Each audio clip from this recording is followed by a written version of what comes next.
With allergies, special diets, and more, how do you cook for a gathering these days?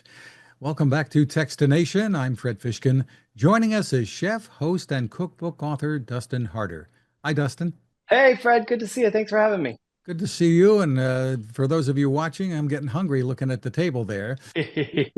You've been working with the Physicians Committee for Responsible Medicine, and you are going to share some universal meals that are designed to please just about everyone.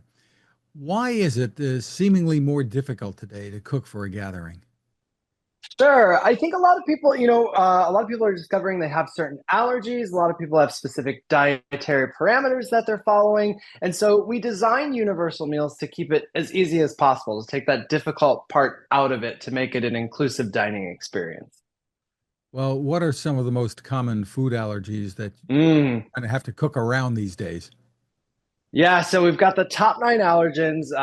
That's milk, wheat, eggs, fish, shellfish, peanuts, tree nuts, sesame, and soy. And you can deal with that, I guess. So tell us how you Yeah. can deal with that as a chef.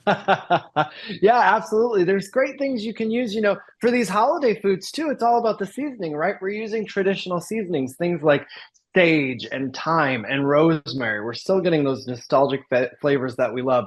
Something like this pumpkin spice cranberry crisp here. It's a take on a pumpkin pie. We're using all those traditional pie spices, all that good stuff. Instead of eggs, we're using cornstarch or arrowroot to thicken it, give it that luscious, creamy mouthfeel, that bite to it as well. And things like this green bean casserole here, for example, instead of using that dairy-laden cream of mushroom can of soup in the store, we're just making a little mushroom gravy from scratch, thickening it again with that arrowroot or that cornstarch, and then we're mixing it with the green beans, baking it off. So you're still getting those things that you've always had, and you don't even know that the eggs and dairy and all that stuff aren't in it. And I'm noticing this is mostly plant-based stuff or all plant-based meals. So Yeah, tell us everything's about plant-based. how you can do that and keep the smiles on everyone's faces.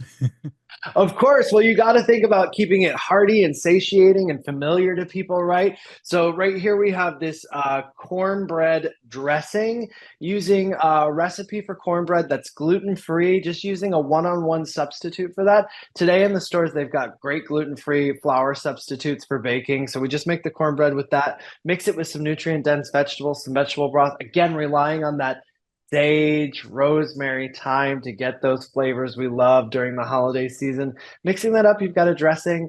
Everyone will love at the table. Things like this. This is a shepherd's pie here made with lentils, and this is taking the centerpiece of the table. So hearty, satiating, delicious, full of lentils and vegetables. Lentils with great fiber, regulating blood sugar. Vegetables that are nutrient dense, but also with that luscious, creamy sweet potato topping on the top. Everyone loves sweet potatoes, and that's giving you that great boost of beta carotene. So we're keeping things very healthful, but also delicious at the dinner table this holiday season. And you're getting the good flavors in here that you love, and you're getting satisfied from it as well. Really. And when it comes to desserts, can you do that in a healthy way too? Oh yeah, that's this pumpkin pie over here. I'm calling it a pumpkin spice cranberry crisp because I just took a little spin on it. You could keep this as basic as you want to. You could even use a gluten-free crust that you can get in stores these days and load it with this filling, bake it off like a pie, and then we're topping it off with some oats that have been just crumbled up with some maple syrup in a food processor, and you put that in the oven, you bake it off, you're getting this delicious, delicious dessert that is a little spin on a classic, right? But like I said, you can do the crust, you can keep it classic. I may have missed the mac and cheese over here too, something that satisfies everyone, right? And this mac and cheese here, we've got the pasta in it. Of course, you've got that.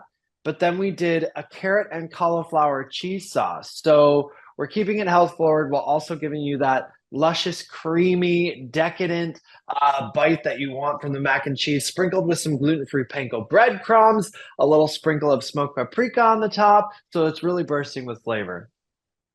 Dairy free. Yes, Is it? all dairy free. All dairy free. Yeah. What else do you have on the table there? Have we missed anything? Well, so the only thing I've got left is I've got this shiitake bacon. Excuse me, my headphone popped out. We've got this shiitake bacon here. So shiitake bacon is a great alternative. We've got crispy onions on top of here, but they're gluten free. So you can find those in the store now, gluten free. But say you want to skip the crispy onions, you can do this shiitake bacon. It's thinly sliced shiitake, just tossed with salt and pepper, baked in the oven, comes out nice and crispy. You can put that on top of your green bean casserole, or you can get a little extra, like myself. You could do the crispy onions and put the shiitake bacon on top as well. So you're putting a little spin on a holiday classic that everyone will love. And all of these dishes are void of animal products. They're void of that milk, wheat, eggs, fish, shellfish, peanuts, tree nuts, sesame, and soy, and using simple things too. You think of swaps. Like in here, we're using oat milk instead of milk to mix up all the pie filling, right? We're using that mushroom gravy instead of the cream of mushroom soup. In here, we're using vegetable broth and some mushrooms instead of any meat in there to get that hearty umami pop to it. In here, we're using a little oat milk plus the carrots and the cauliflower to create that creamy sauce. And in here for the potatoes, again, we're using some oat milk in there, and that oat milk avoids all of those 9 allergens as well. Just amazing. So, where can people go to get hold of some recipes here and tell us more about some of your work? You've got books out too, right? Oh yeah, sure. So we've got all of these recipes are at universalmeals.org, and there's 150 recipes total there that are all void of the top 9 allergens and all plant-based. So you really can create a space for everyone at the table. You know, you think you're going over to a friend's house, a family member's house, you don't know who's going to be there, what allergies they have. It's really nice when you can show up with something and feed everyone. You're like, no, no, they can have it, they can have it, they can have it. Everyone can enjoy it together, right? And something like green bean casserole, nobody really will know at all any of these. They're just going to be satisfied with it. So all of these recipes are at universalmeals.org. And yes, I've got lots of cookbooks out. You can, my latest one is Epic Vegan Quick and Easy, and then also the Power Foods Diet. You can find those at my website, dustinharder.com. But really, if you're looking for these allergen-friendly recipes, it's universalmeals.org. It's going to have you covered, everything you need for the holiday season, and then some to keep you on the path in the new year as well. Just terrific. Dustin Harder, thank you so much for spending time with us. Yeah, thanks for having me. It was a joy to be here.